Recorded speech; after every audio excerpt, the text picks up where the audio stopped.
Hello, everybody. It is Jen from MidnightDBA.com, and we are in a car with Kalen Delaney. She's driving us around at the Pat Summit. This is awesome.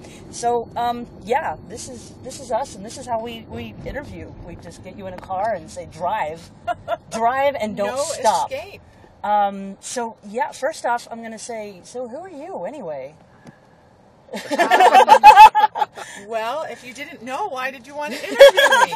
No, Kalen is super awesome, and her list of accomplishments would actually take up the full time we have for the interview. So you need to go check out her books for a start, and her company, and kind of just a search on Kalen Delaney, and you're pretty much good to go. If they spell it correctly. If you spell it correctly, which is awesome, because last year, the MVP Deep Dives book, which we're probably going to talk about, it was the Deep Dives where they spelled your name wrong, wasn't it? It was like Delaney or something awesome like that. That I'm you not don't remembering. That? No, it certainly wasn't on the printed book. It was. You actually opened up a book and you were like, looky there. Maybe it wasn't MVP Deep Dives. Oh, maybe it wasn't on the cover of the book, though. No, it was like on the inside. Yes, some inside reference. Yeah. Yes, there was which is fantastic. A misspelling. Well, would you like to start off by giving us a quick tour of the whole inspiration of Deep Dives and all that? Sure. The original idea actually belonged to Paul Nielsen. Right. About 4 years ago, he decided it was at an MVP summit. Right. And Paul had watched Bill Gates answer a question about his philanthropical endeavors, right. and Bill talked about how great it is or would be when people could just choose to do philanthropy wherever they were, whatever they did. They didn't have to quit their jobs and go off to Africa. That whatever you did, you could make philanthropy out of it. And it's a weirdly revolutionary idea to just say, oh, I guess I could, couldn't I? What a concept. Yeah. And so Paul had this idea that SQL Server MVPs, and he originally didn't limit it to MVPs, but thought about just people passionate about SQL Server could use that passion to do something good for others. He started talking to me about it, and we came up with this idea of writing a book. And in order to have some ceiling to it, some cap, we did decide to limit it to MVPs, but you got a heck of a response. We had it was like 57, lots of support from the MVPs. Everyone just wrote a chapter on what they were most passionate about. We had to search around a little bit to find a publisher, but Manning finally stepped up after we gave them the details and decided to support us in this effort.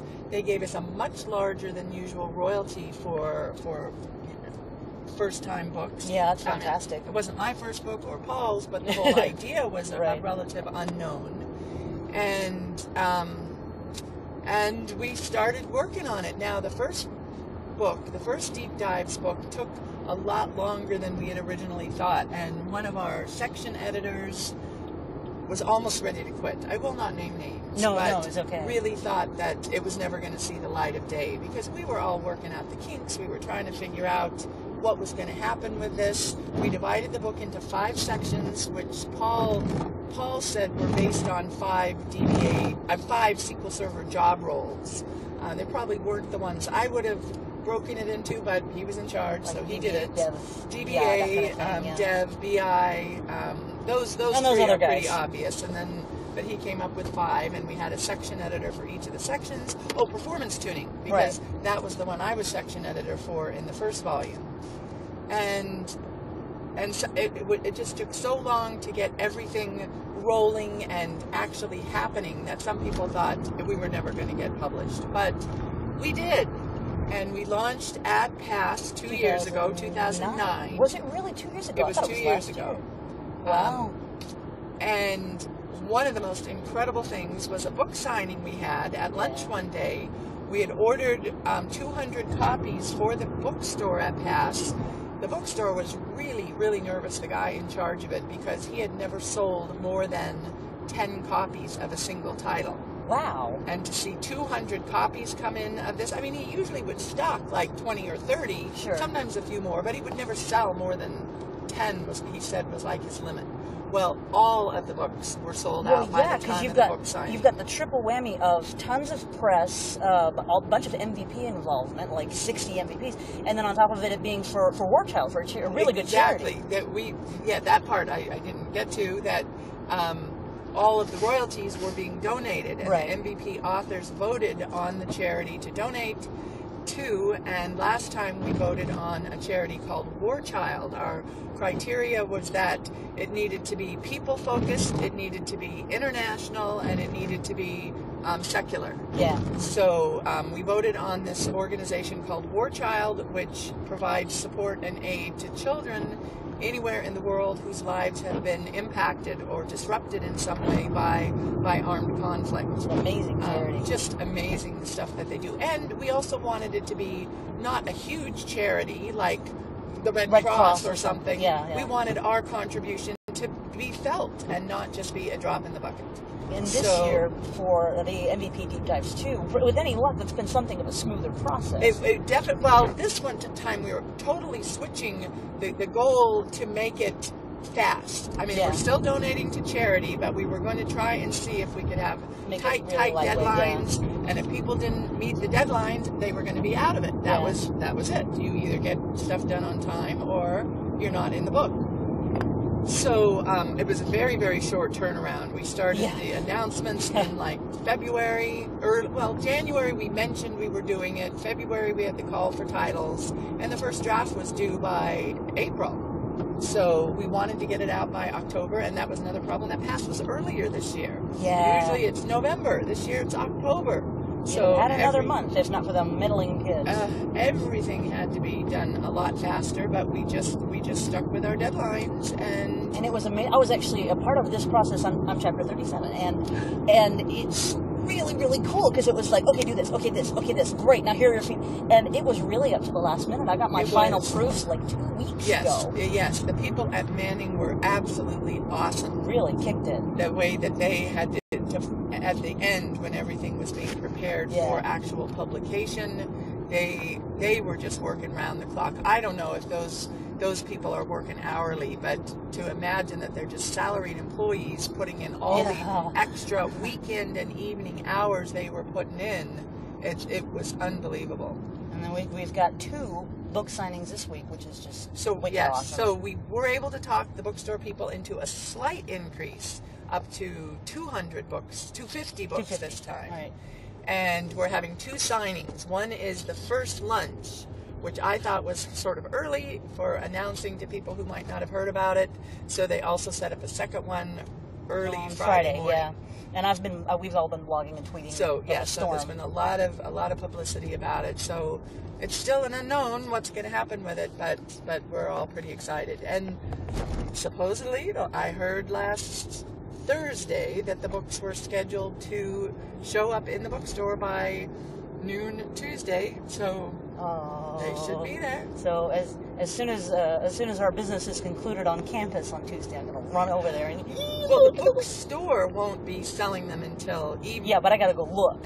Excuse me. But the author copies, once I can get a hold of them, I should be able to give the authors their copies. But I need to get a list so I can check them off. Yeah, sure. Well, a list, you just look in the book and you go, oh. No, but I need a way to keep track of who's taken theirs, because I know some of the authors are pretty eager. And we're DBAs. We're not an honest lot. Well, Lord bless us. Excited about things. We're very excited. But, all right, so, we could pull. So, switching top. Well, first off, is there anything that you want to talk about as far as anything? I'll just mention that this is the first pass that I've been even paying attention to Twitter. Okay. I don't tweet a whole heck of a lot. Yeah, I see you on there very occasionally. But I look at it, and to see all this, this excitement, and that is just such a mild word compared to what I'm seeing just about the conference in general. Yeah. I mean, people talking about getting ready for the conference feels like waiting for Christmas, and it's summer camp. I've always loved the conference, but to just see so much intense excitement about it, I had no idea. Yeah. And I wasn't on Twitter last year. Do you know, was there this much excitement about it? In 2009, that was the first year I attended PASS, and it was the first big year for Twitter. And it was exactly like this. It was wonderful. Everybody made friends way before they got to the conference. So we met SQL Chicken, and we're talking to him online for months before we actually met him in person. And we were just instant best friends, right? And people were doing that all over the place. It's really a great tool. And it's great for getting people together on the spur of the minute and that kind of thing. So, but yeah, we've seen this for the last couple of years. Now, you're a big Star Trek fan. I am a Star Trek fan. Now, tell me, original series or next gen? I was there when the first broadcast of the first episode of the original series. My big brother was a science fiction fan and sort of tried to hook me in, and I was not quite as interested in him in science fiction, but I was interested. And he told me about this new show that was coming on. I don't know how he found out. There was no Facebook or Twitter back then. But probably had a couple of commercials or something. I wasn't aware of it except through him. Yeah. And we staked out the TV like as soon as we came home from school so that our little brother wouldn't turn on his shows, so we could make sure we had possession of the TV. Give the viewers a picture of the view real quick. Oh, okay. Here's an interjection here. Oh, absolutely. This bridge is called the Evergreen Point Floating Bridge. But if I don't think before I say it, my true geekiness comes out, and I always want to call it the Evergreen Floating Point Bridge. So I always have to think before I say it if I want to get it right. So you were there day one. Day one. Original gangsta. I remember the first lead in before you really got into the show. They were on. I knew they were in the spaceship going around, the galaxy, and they're on this planet, and I'm thinking, well, where's their ship? How did they get to the planet? Sure. And I remember it was 15 minutes into the show before we saw our first beaming. Wow. It's like, oh my gosh. I knew that's cool. Oh, that's how they get to the planet. It was just the most awesome thing. So, and then of course I fell in love with Mr. Spock. Sure. And it was like such a validation because I always was a math and science person, and this was the first time in my life that math and science had been sexy in any way. Wow, I didn't actually ever think of it that way. It was just so wonderful. And I found some friends that were also really interested, who also had crushes on Mr. Spock, and that's something to bond over instantly. Oh my God, absolutely. And it was, I think it changed my life. It just made it so okay for me to do math and science. Heard that exact phrasing used about Next Gen, and especially I'm a big fan of Will Wheaton, who played the character Wesley Crusher. For all of you viewers who've never heard of Star Trek, why are you here? But he was really reviled because of the way he was written, and he had to be played. Everyone hated it. Die Wesley, die. .net. I didn't hate him. I didn't hate him. I loved him because I'm a couple of years younger than him, and I've heard that exact phrasing. People come up to him, and he's got a blog and a thing now, and he's like, people would come up to me and say, you made it okay for me to like science and to be that geek. And so but it never, I don't know why, it never occurred to me the same exact thing would have been with the original series. But so you're down with the cons. I don't think you ever told me what costume you wound up wearing to the con last year. Well, I only went to one. Right. This one, just 2 months ago, was the first Star Trek convention I ever went to. Oh, it was this year? Yeah, it was just this year. I knew you were looking forward to it. It was the 45th anniversary of the original series in Las Vegas, and my friend Cindy Gross and I went together, and it was just fabulous. It was absolutely wonderful to be there. And I'm jealous. I commissioned a Counselor Troy dress. that is full it should have been. I wasn't really happy with it. It was okay, but it wasn't what my fantasy was. It wasn't everything you hoped it would be. No. That's a shame. But it was still fun, and we really lucked out on seats. I had no idea it was going to be so cool. Just sitting there listening to all the actors on stage. I'd seen them on film, on but video, it's different so many being times. in the room. I'd seen them, at conferences talking and joking, but to actually be there was just unbelievably wonderful. Celebrity is this weird sort of thing, and I don't know how you are, but I met Will Wheaton, and I poked my head in the room, and I actually saw Nimoy. Good God, man, my brain would not stop feeding me stuff. Dallas Comic-Con last year. The event itself was kind of, but Leonard Nimoy was there, and I was. Wow. It was this year. That's right. You're right. And I got to poke my head in the room and go, oh, "That's Leonard Nimoy 50 yards away from me. Oh, that's so cool!" And then walk on because I hadn't gotten in line for there was no point in getting in line at that point. But it's this weird sort of thing. It's like, oh, that's a person. We sort of make these sort of mini gods out of these people. I know. And I'm bringing that up because you are the celebrity in the sequel world. And I've talked to people, and my first con, I had already met you at like Tech Ed 05 or something like that, very, very, very briefly. And past 09 was when I first met and interviewed Itzik. And if you go back and you watch that video, it's up on the website. If you go back and watch, you can practically see me doing this the whole time. It's just, I've largely gotten over that. But I mean, has it kind of weirded you out just a little bit, the celebrity aspect of I wrote a book and now I'm somebody, big S? Just a little bit. I mean, because it's only really 1 week a year. Yeah. Well, it's only at the event. There are a few other places, but it's past week is the week that I get to see what it's really like to be a celebrity. But I'll tell you another. Go ahead. I'm just showing you another celebrity story. And Ben in the back seat was here with me when this happened. The camera at you guys. This year, early 2011, at the MVP Summit, we had it at Safeco Field. Right. And I'm a baseball fan and a Mariners fan, and so it was so fun for me. And two of the big Mariners stars were there, who are two of my favorite players, and I was going gaga over my favorite baseball players. And Ben had this cool camera, and he took pictures of me with these two. It was Jay Buhner and Edgar Martinez. Okay. And just awesome. And at one point, I got separate pictures with each of them, and then I decided I wanted a picture with both of them together because the next day was my husband's birthday, and I thought it would be so cool to give him a picture of me with two guys. So we ran into them again, and I said, I know I already got my picture taken, but I want one more with the both of you. And they were just so wonderful and nice. Stood there, and then there were these two guys waiting, and so after I got my picture taken, then the guys, Jay and Edgar, turned to these other guys as if to motion them over. They were waiting for me. Oh my God! They were waiting to get their picture. That's weird. They thought that cool, Jay and Edgar were getting their picture taken instead of me getting my picture taken with them. I thought you were going to say Jay and Edgar said, "Oh my God, you're Kalen Delaney." No, that's my next life, I think. No kidding. But I did have these fantasies about turning to them and just saying, "Oh, this celebrity is really hard. Let's go get a beer and talk about it." Let's talk about this. That's fantastic. I didn't do it. So that was really funny.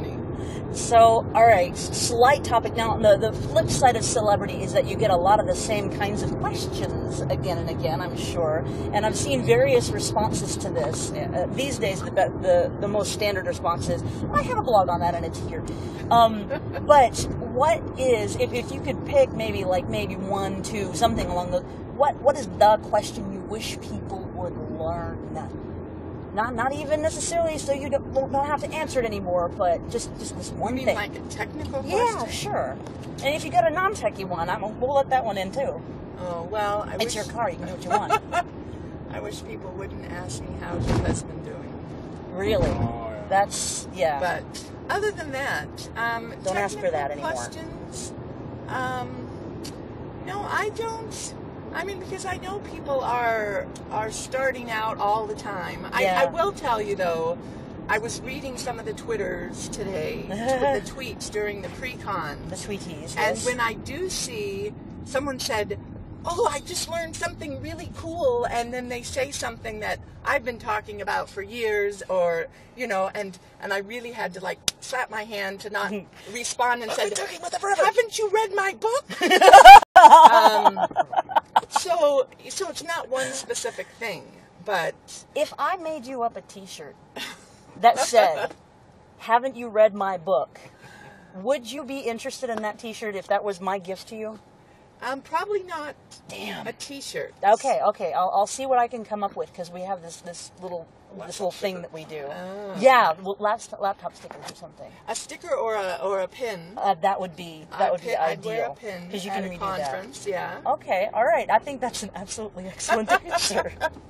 Anything that can be replied to with. Now I have to Figure out which way we're going. Absolutely. All right. One of our favorite questions to ask of anybody in the industry is what is the worst thing you've ever done to a production environment? It's a great question because you can truthfully or fictionally set it as far back in your history as you want. Itzik was fabulous. It was absolutely fabulous. Not to set the bar or anything, but He messed up that box so bad. And after doing several things to make sure that I could not get it back. Yeah, exactly. No, because I've never been a production DBA. Okay. I've done consulting, I've done training. I go in and fix the things that other people do. We'll just say the worst disaster of any kind. One of my favorite things that I did was I was doing some consulting which turned into one-on-one training way back in the SQL 4.2 days when passwords used to be stored in clear text, right, in the syslogins table, like you do. And it was like one-on-one training with the DBA there, and I would set things up, not on the production server, but on a test server for her to fix. And the thing that I remember most, that was the most frustrating, but she was the most excited when she finally figured it out, I actually changed the essay password to null, N-U-L-L. Oh, my. And so she could look at it, and it looked like there was a null password. Right. But it was actually this string, N-U-L-L. Right. And so for her to figure out how to get into her SQL server now, it took a while. But... no, did you do this as a prank? Or as a teaching experiment? Exercise. Oh, a teaching exercise. All right. As a puzzle to be solved. No, it was not a prank. She knew that I was doing things to be fixed.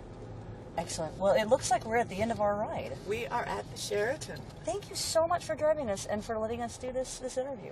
Well, it was fun. It was fun. If you ever want to do it again, you let me know. Bye.